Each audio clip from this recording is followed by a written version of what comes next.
할렐루야, 할렐루야. 10월 21일 금요 새벽 예배에 나오신 모든 성도님들을 예수님 이름으로 환영하고 또 축복합니다. 저희 시간 찬양을 통해서 저희들이 인생에서 어떠한 상황에 있을지라도 주님께 저희를 더 이끌어 달라고, 또 저희의 마음을 만져달라고, 또 하늘 양식을 채워달라고 주님께 간절하게 간구하는 마음으로 함께 찬양하기 원합니다.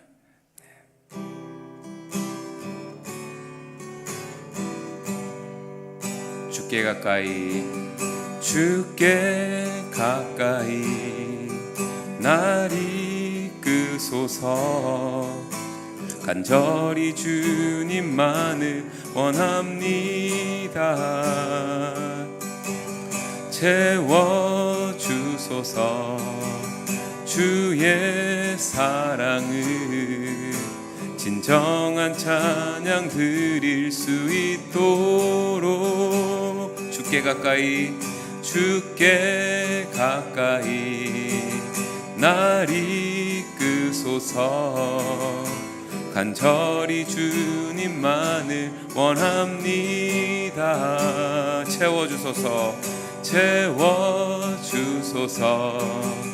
주의 사랑을 진정한 찬양 드릴 수 있도록 목마른 나의 영혼 주를 부르니 나의 맘 만져 주소서.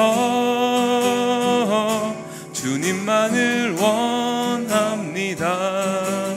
더 원합니다. 나의 맘 만져 주소서. 주님 주께 가까이 날 이끄소서. 간절히 주님만을 원합니다. 채워주소서. 주의 사랑을 진정한 찬양 드릴 수 있도록 목마른 나의 영혼 주를 부르니 나의 맘 만져 주소서. 주님만을 원합니다. 더 원합니다.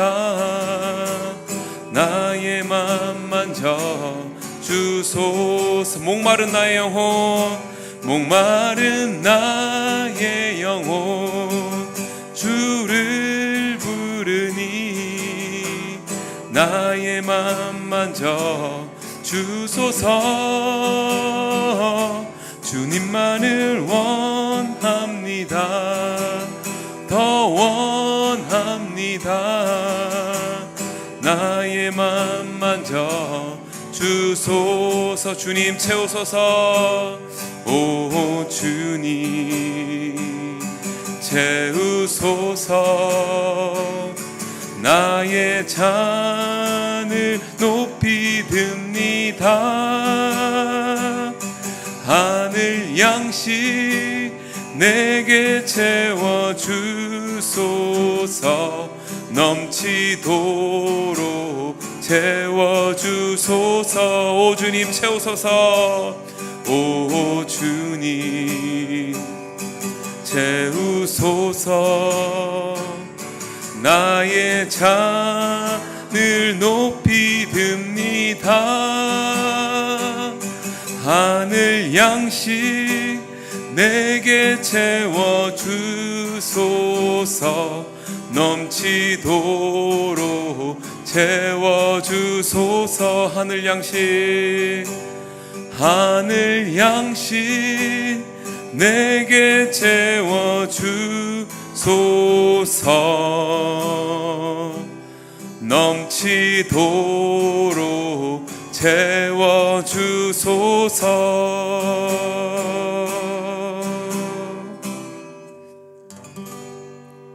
아멘.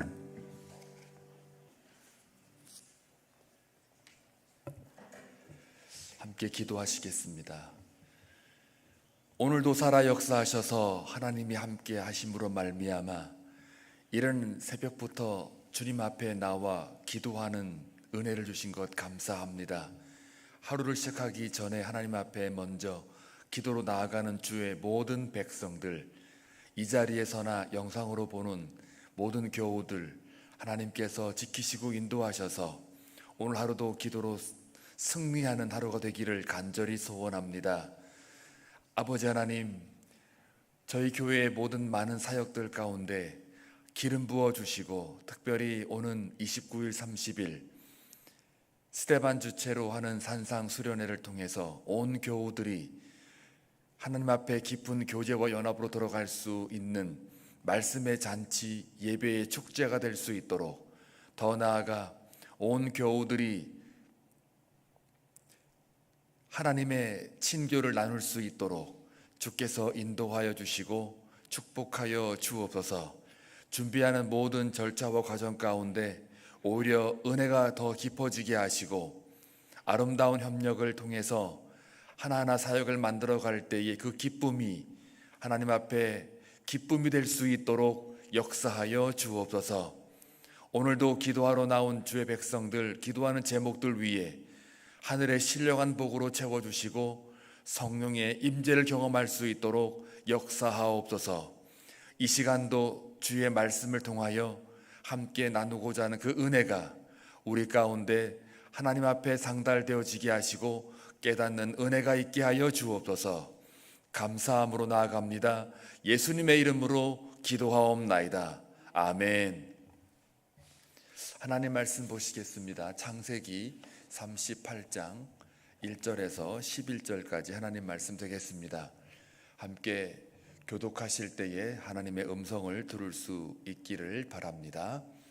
그 후에 유다가 자기 형제들로부터 떠나 내려가서 아둘람 사람 히라와 가까이 하니라.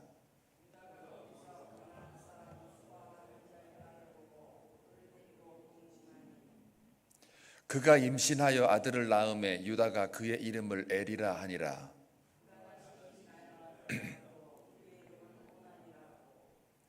그가 또다시 아들을 낳고 그의 이름을 셀라라 하니라. 그가 셀라를 낳을 때에 유다는 거십에 있었더라.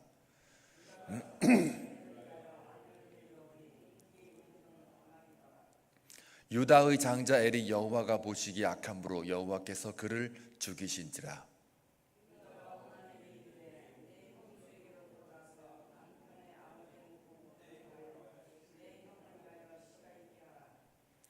오난이 그 씨가 자기 것이 되지 않을 줄 알므로 형수에게 들어갔을 때에 그의 형에게 씨를 주지 아니하려고 땅에 설정하매.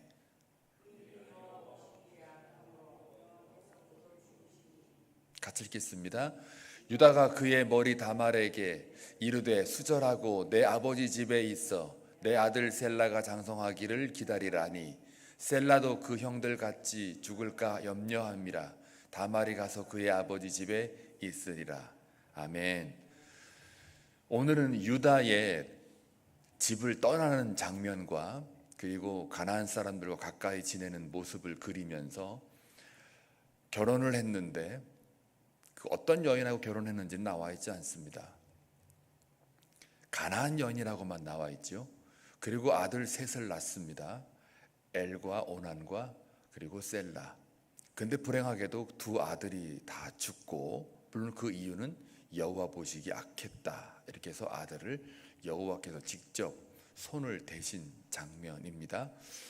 그리고 나서 셀라가 이제 너무 어리니까 아무래도 그 당시에 그 수혼제, 그러니까 계대 결혼이라고 그러죠. 그 형제가 만약에 죽었을 때 그 대를 이어주기 위해서 대신해서 대를 이어주기 위해서 그의 남편이 돼서 자손을 낳아주는 그런 근동 문화의 배경하에 이 수혼제 혹은 계대 결혼이라고 그럽니다. 이것을 또 치르려고 그랬더니 그 당시 셀라는 너무 어리기 때문에 유다의 말에 의하면 오늘 본문에 말한 바와 같이 친정집에 가 있어라. 그리고 거기서 오늘 이야기는 끝납니다. 자, 여러분 이제 의문을 던져야 되겠죠. 왜 유다 이야기가 갑자기 요셉 이야기 나오다가 중간에 끼어드는가? 37장까지는 요셉이 팔렸다라고 끝났죠. 어제 우리 본문 묵상한 바와 같이. 그리고 오늘 유다의 삶이 나오고 그 다음에 39장 다시 요셉을 보디발이 샀다 이렇게 되어 있습니다. 그러니까 이 38장이 빠지면 37장과 39장이 자연스럽게 연결이 돼요. 팔았다, 샀다. 그리고 얘기가 진행이 되는 거예요. 근데 중간에 유다와 다말 이야기가 38장에 껴 있습니다. 이건 왜 그럴까? 아마 창세기 저자는 이제 유다의 삶이 관심이 있었던 모양이에요. 그러니까 유다는 어떤 인물이냐면 요셉을 죽이려고 형들이 모함을 하고 이제 구덩이에 던져졌을 때 루벤은 어떻게 해서든 이 요셉을 살려보려고 했다가 잠깐 나갔다가 돌아온 사이에 이 형제들이 팔어 넘겼거든요. 그러면서 루벤의 그 심기나 여러 가지는 그때 통곡했다 울었다고 나와 있고 루벤도 후회를 한 거죠. 뭐 어쨌든 다 지나간 일이고 그 와중에 유다는 우리가 피를 흘리지 말자, 차라리 우리에게 그 더러운 그 피를 흘리지 말자 이래서 팔아버리자 하고서 팔아버리자고 얘기한 사람이 유다입니다.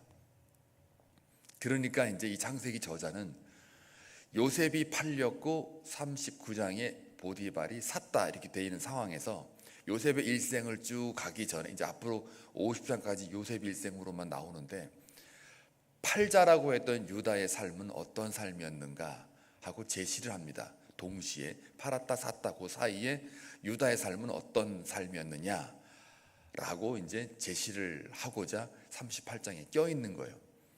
그리고 그 유다로부터 이제 앞으로 다가올 먼 훗날 예수의 족보에 유다가 껴 있지 않습니까? 다말도 예수 족보에 들어가 있는 여인 중에 한 명이에요. 자, 이것을 예시하기 위해서 사실은 여러 가지 요셉의 정황과 또 예수님이 앞으로 다가올 그 약속의 그 족보 이것들을 고려해 볼 때 이 중간에 끼는 게 좋겠다고 아마 창세기 저자는 생각을 했을 거예요. 자, 그러면 이제 오늘 유다의 삶은 이제 궁금해지는 거죠. 근데 여러분이 읽었다시피 유다는 그 헤브론으로부터 떠난 거예요. 근데 여기 잘 보면요, 왜 떠났을까요? 그냥 잘 살았으면 되는데 왜 떠났을까? 거기 보니까 아버지 야곱을 떠났다라고 되어 있지 않고 형제들로부터 떠났다고 되어 있습니다. 형제들로부터 떠났다라는 얘기는 보통 가정에 같이 살다가 떠나는 경우는 몇 가지가 이유가 있잖아요. 뭐 결혼을 했다든지 아니면 아버지가 요셉처럼 심부름 보내가지고 이렇게 떠나 보내는 경우도 있고, 혹은 뭐 리브가를 통해서 야곱이 마치 목숨을 유지하기 위해서 라반의 집으로 떠난 그런 떠남의 어떤 이유가 있을 거 아닙니까? 또 뭐 아니면은 뭐 잘못해가지고 도망가든 결혼을 하든 하여튼 여러 가지 이유가 있을 거예요. 그런데 왜 떠났느냐라고 하는 얘기는 여기 없습니다. 그런데 아버지로부터 떠났다고 하면 이것은 뭐 결혼해서 떠난 건 아닌 것 같고 도망자도 아닌 것 같고, 그런데 여기 보니까 형제들로부터 떠났다고 되어 있어요. 자, 이것을 가지고 우리가 추론을 해보면 여러 가지 이제 해석들 정황들을 살펴보고 공통된 그런 묵상을 해보면은 아마 요셉을 팔자고 유다가 이야기를 했고, 그러면서 요셉은 이제 거기에는 아버지로서는 이제 죽은 줄만 알았으니까 돌아와가지고 평생에 그 아들이 죽은 걸로만 알고 살았던 그 고통, 그 야곱을 보면 그 집안이 온전하겠습니까?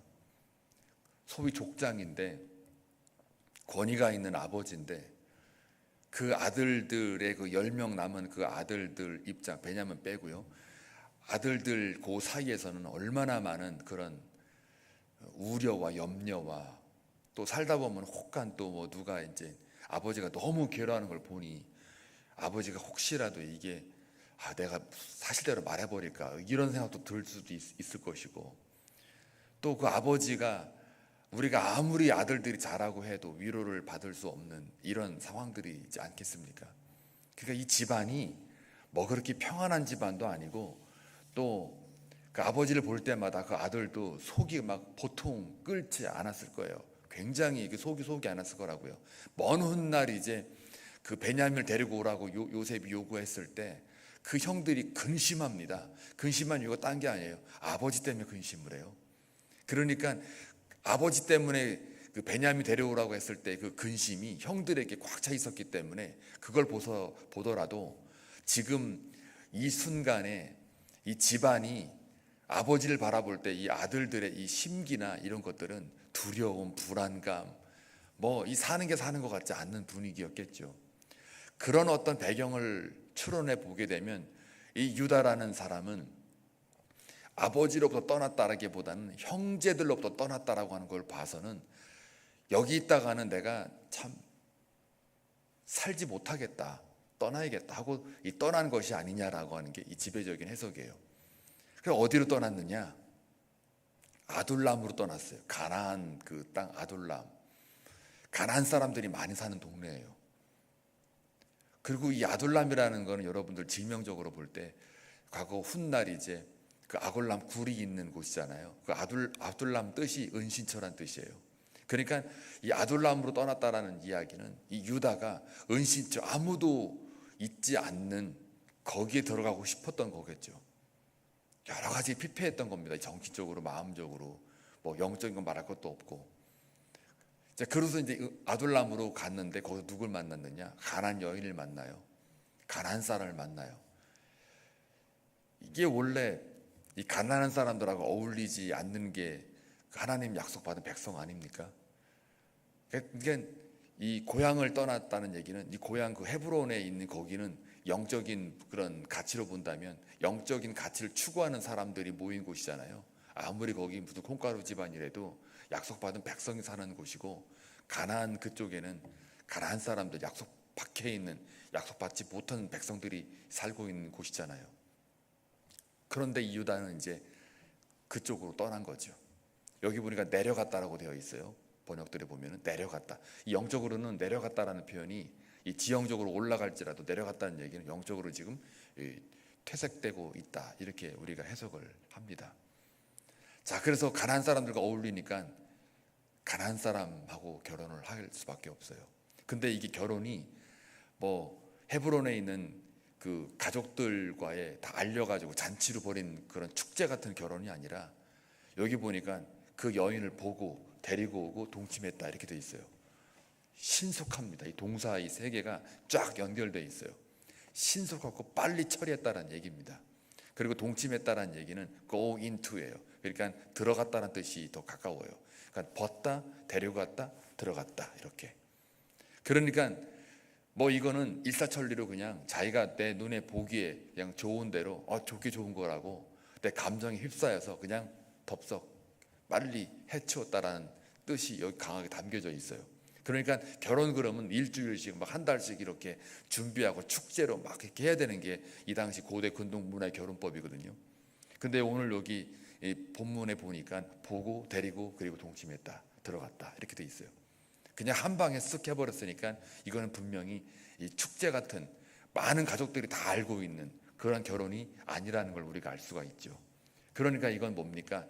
약속받지 못한 백성과 그냥 결혼을 해버린 거죠. 말이 결혼이지 그냥 자기 눈에 마음에 드니까 바로 해버린 겁니다. 자, 이걸 볼 때에 이 유다가 이 떠났으니까 결국은 이 떠남이라고 하는 게 큰 잘못인데, 가나안 사람들과 혼인하는 것 자체가 여러분 아브라함부터 이삭부터 야곱에 이르기까지 뭘 하지 말라 그랬어요. 너희들 결혼하려 그러면 어떡하라 그랬어요? 친족과 고향 땅에 있는 사람하고 결혼해라. 그렇게 대대로 족장에 대대로 내려오는 그 믿음의 유산 아니었습니까? 약속받은 백성은 이방 여인과 하지 말라라고. 그래서 대표적으로 에서가 가나안 여인 데리고 와가지고 난리친 거 아닙니까?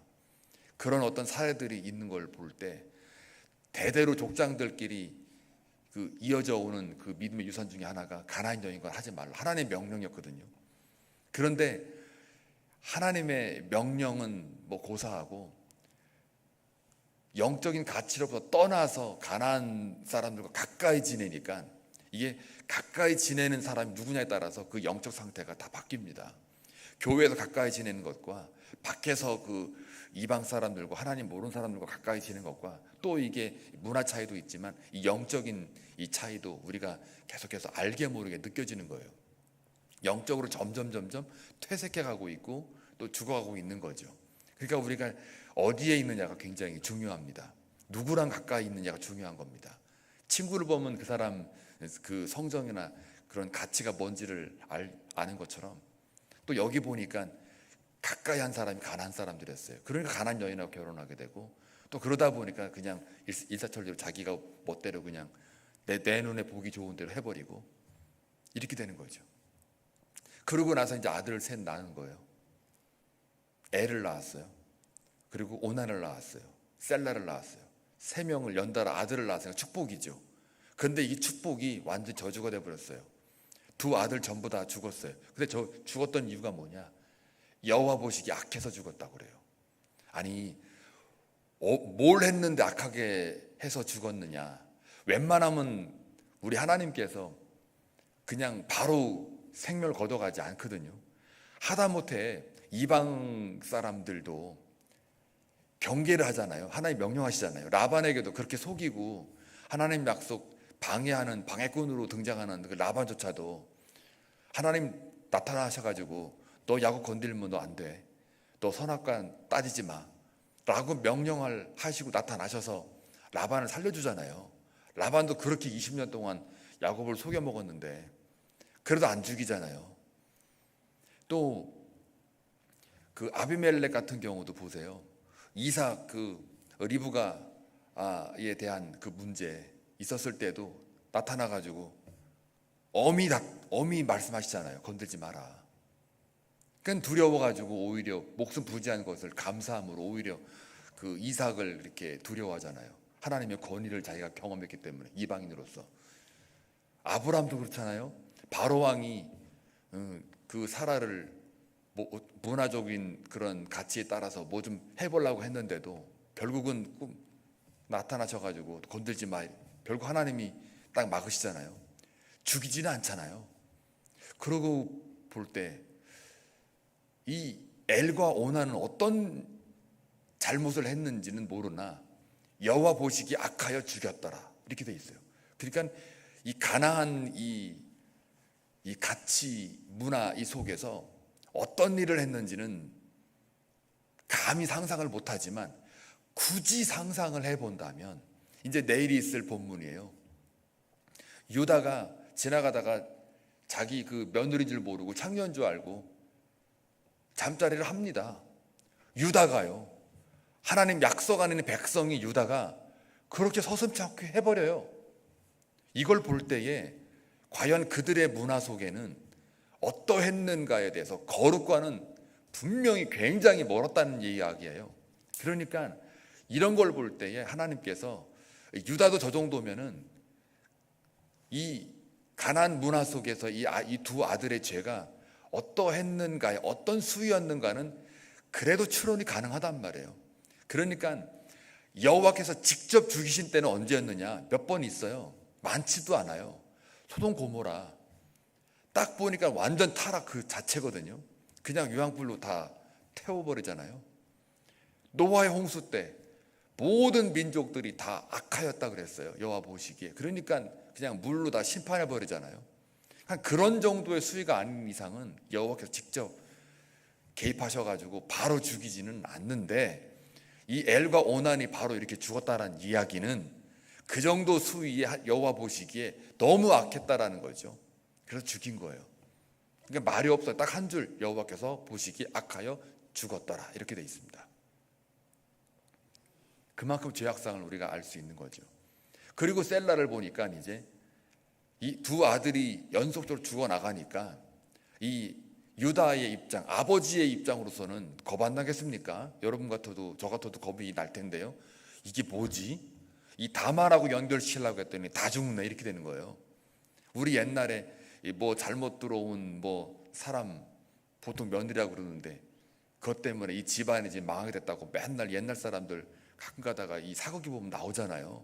또 그 본인도 그냥 죄의식에 사로잡혀가지고 살잖아요. 평생을 불쌍하게. 근데 여기도 보니까 이런 문화권이 없지 않아 있는 것 같아요. 불안하니까 너 친정에 가 있어라. 핑계는 그걸 댔죠. 셀라가 지금 너무 어리다. 근데 나중에 보니까 그게 핑계로 드러났죠. 왜요?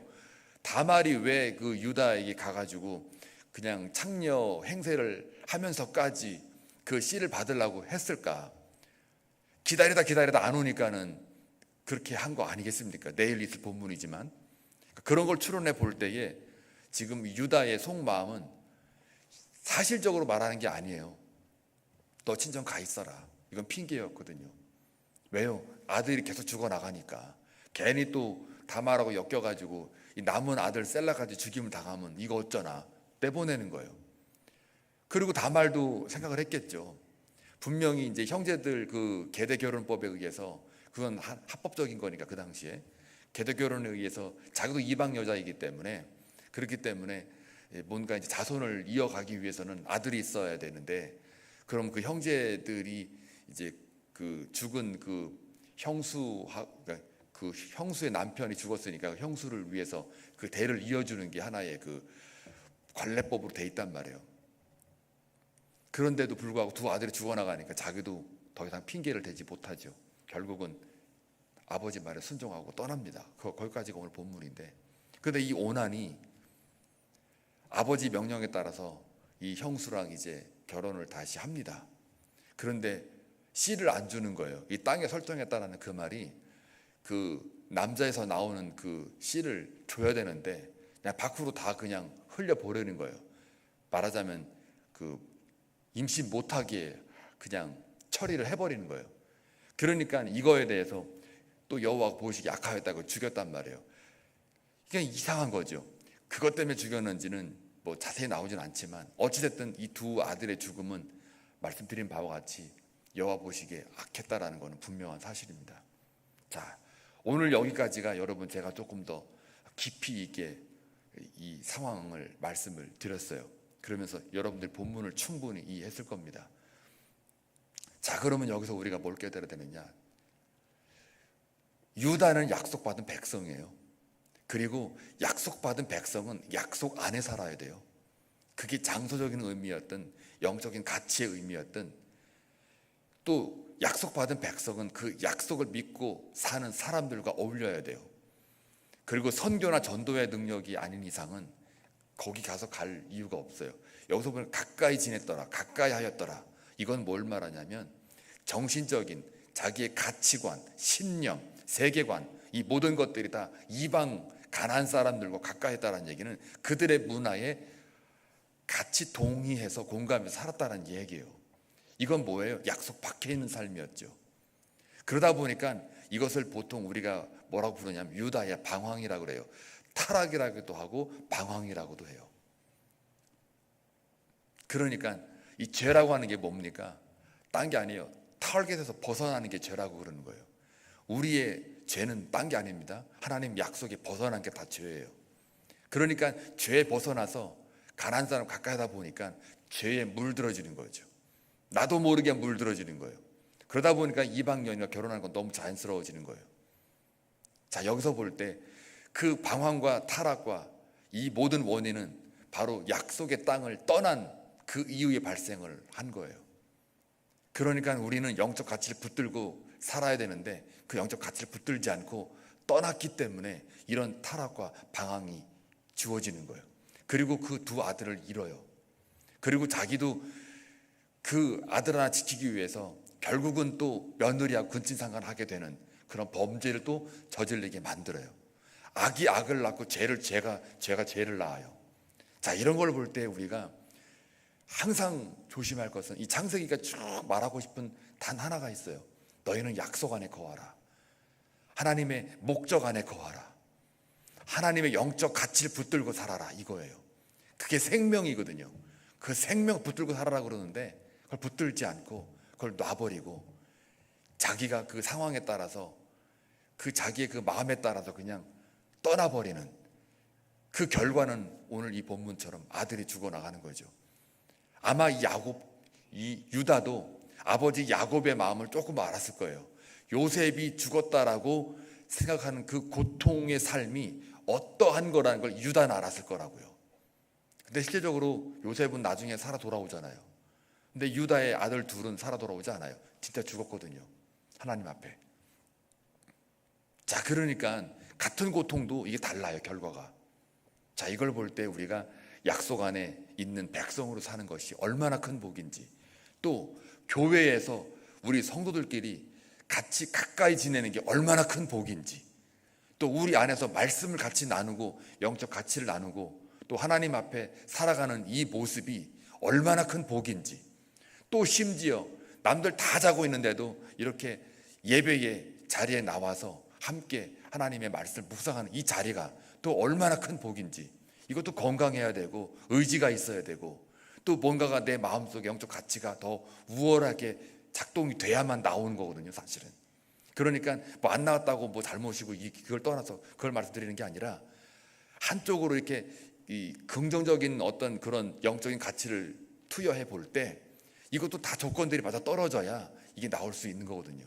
나올 수 있을 때 이게 큰 복이고 가치라는 거죠. 그래서 떠나면 안 된다.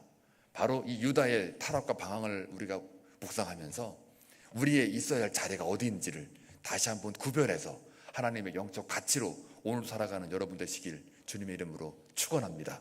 기도합니다. 좋으신 아버지 하나님, 감사합니다. 유다의 떠남을 통한 거기에 따르는 방황과 타락이 어떠한 결과를 가져오는지를 우리가 묵상합니다. 우리가 있어야 될 자리, 바로 기도의 자리요, 예배의 자리요, 또 영적 가치를 붙들어야만 하는 생명의 자리에 있음을 다시 한번 고백합니다. 하나님, 오늘 살아가는 동안 살아가는 모든 교우들 그 자리에 있어서 하나님을 영화롭게 하고 사람됨의 가치와 목적이 하나님을 영화롭게 하는 것임을 다시 한번 고백하며 일터에서나 누굴 만나든지 어디에 있든지 무엇을 하든지 사랑하는 모든 교우들 오늘 영적 가치를 실현할 수 있는 그런 복된 삶을 살아가게 하여 주옵소서. 감사하고 예수님의 이름으로 간절히 기도하옵나이다. 아멘.